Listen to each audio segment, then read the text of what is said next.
ఒక పక్క ఇరాన్తో యుద్ధ వాతావరణం, మరోపక్క లెబనాన్పై ముమ్మర దాడులతో మిడిలీస్టు ప్రాంతం అట్టుడుకుతోంది.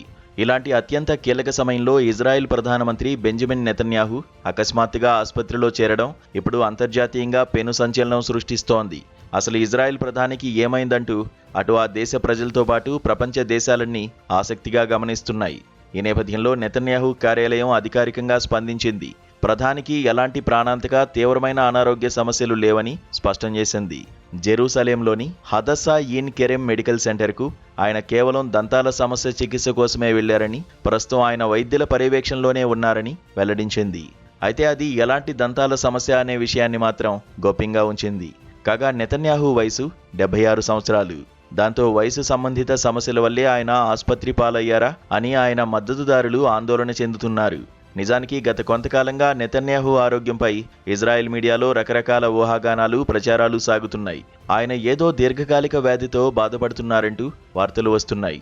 2023లో ఆయన చికిత్స కోసం షబా మెడికల్ సెంటర్కు వెళ్లినప్పటి నుంచి ఈ ప్రచారానికి మరింత బలం చేకూరింది.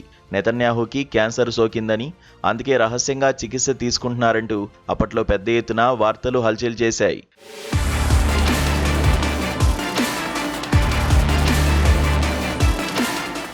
ఈ అనారోగ్య ప్రచారాలపై గత నెలలోనే ప్రధాని నెతన్యాహు స్వయంగా ఒక సంచలన ప్రకటన చేశారు. తనకు ప్రోస్టేట్ కణితి ఉందని, దానికి సంబంధించి అదే ఆసుపత్రిలో రేడియేషన్ చికిత్స తీసుకుంటున్నట్లు ఆయన అంగీకరించారు. ఆ ట్రీట్మెంట్ విజయవంతమైందని కూడా చెప్పారు. అయితే ఈ విషయాన్ని కావాలని తన దేశ ప్రజలకు తెలియకుండా దాచిపెట్టానని నెతన్యాహు వెల్లడించారు.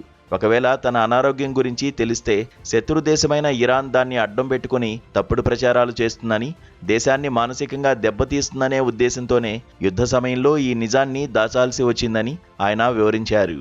అయినప్పటికీ తన ఆరోగ్య పరిస్థితి ప్రస్తుతం ఎలా ఉంది, చికిత్స పూర్తిగా ముగిసిందా లేదా అనే వివరాలను ఆయన స్పష్టం చేయలేదు. ప్రస్తుతం లెబనాన్పై ఇజ్రాయెల్ దాడులు తీవ్రం చేయడం, ఇరు దేశాల మధ్య ఉద్రిక్తతలు పీక్ స్టేజ్కు చేరడంతో నెతన్యాహు ఆరోగ్యంపై సర్వత్రా ఉత్కంఠ నెలకొంది. దేశాన్ని నడిపించే లీడర్ ఇలా పదే పదే ఆసుపత్రి బాట పట్టడం ఇజ్రాయెల్ రక్షణ వ్యూహాలపై ఎలాంటి ప్రభావం చూపుతుందోనని విశ్లేషకులు భావిస్తున్నారు. దంతాల సమస్యని ప్రభుత్వం చెబుతున్నా శత్రు దేశాల నిఘా భయంతోనే అసలు నిజాన్ని దాస్తున్నారా అనే అనుమానాలు కూడా వ్యక్తమవుతున్నాయి.